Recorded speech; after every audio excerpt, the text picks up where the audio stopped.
Sejam muito bem-vindos, pessoal, a mais um vídeo. Hoje eu vou tentar trazer aqui, sintetizar os assuntos aqui de uma maneira rápida para a gente fazer um batidão geral. Vamos falar sobre os desafios que o Vitor Pereira tem agora como técnico do Flamengo. Vou colocar aí para vocês agora um gráfico. Dá uma olhada no gráfico que está aparecendo na tela agora. O que eu gostaria de chamar a atenção nesse gráfico? Eu gostaria de chamar a atenção que esse gráfico é o gráfico dos últimos 20 anos da porcentagem de aproveitamento dos campeões brasileiros. E vocês podem observar que o Palmeiras desse ano de 2022, ele está ali no top 5.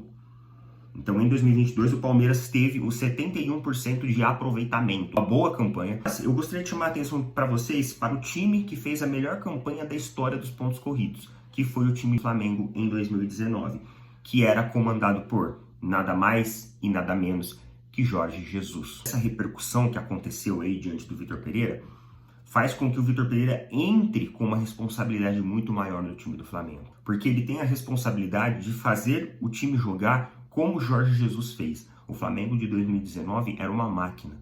O Flamengo de 2019 era uma Ferrari. Era um puta time. O Flamengo, ele não apenas tinha um bom técnico, mas ele tinha também um time muito bom. E os outros times que competiam naquele ano destoavam na sua qualidade, tanto técnica quanto em questão de elenco. Nem o próprio Palmeiras conseguia fazer frente ao Flamengo de 2019. Era absurdo a forma como que o Jorge Jesus colocou aquele time para jogar. E é isso que o Vitor Pereira ele tem que buscar.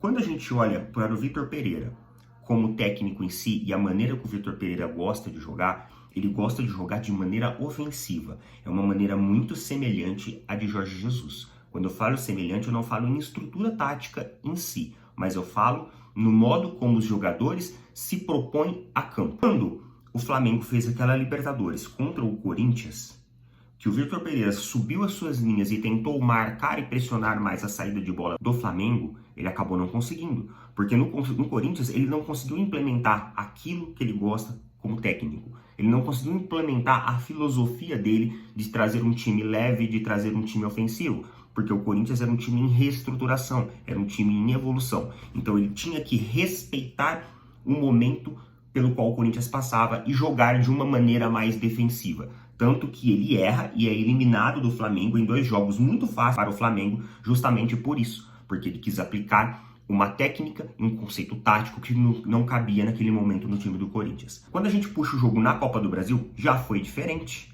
Já foi diferente. Porque ele já se posicionou de uma maneira diferente da Libertadores. Ele já conhecia o time do Flamengo. Ele já viu que adiantar suas linhas, que tentar impor uma agressividade ofensiva, que tentar impor um ritmo de jogo ao Flamengo não daria certo. E aí ele faz uma estratégia mais defensiva, principalmente lá no Maracanã. E o jogo foi até para pênalti, com possibilidade, inclusive, do Corinthians ter vencido aquele campeonato. Então, no Flamengo, ele tem agora os jogadores e a estrutura que ele precisa para jogar daquela maneira. A questão é a seguinte, ele vai conseguir render? Porque se ele não conseguir render, fica feio para ele. Fica feio para ele. Porque agora não tem mais desculpa de reestruturação. Agora não tem mais desculpa de falta de jogadores. Agora ele tem um time redondo. Ele tem uma Ferrari nas mãos dele. Resta saber se ele vai conseguir dirigir essa Ferrari assim como Jorge Jesus em 2019 dirigiu. Então agora ele tem um time fluido nos seus setores intermediários, fortalecido em suas pontas, centralizado ofensivamente da maneira que ele gosta, com todos os arranjos que ele precisa, e ainda com um setor terminal que puxa sua marcação e extremamente ofensivo que aproveita o máximo das chances possíveis. Ele tem um ótimo aproveitamento de performance. Resta saber se ele vai conseguir agora impor todas essas coisas ao time do Flamengo. Coloca as opiniões aí do que você acha a respeito de tudo isso e vamos aguardar para ver. E aí, será que os corintianos vão ter que torcer pro Palmeiras na Supercopa agora?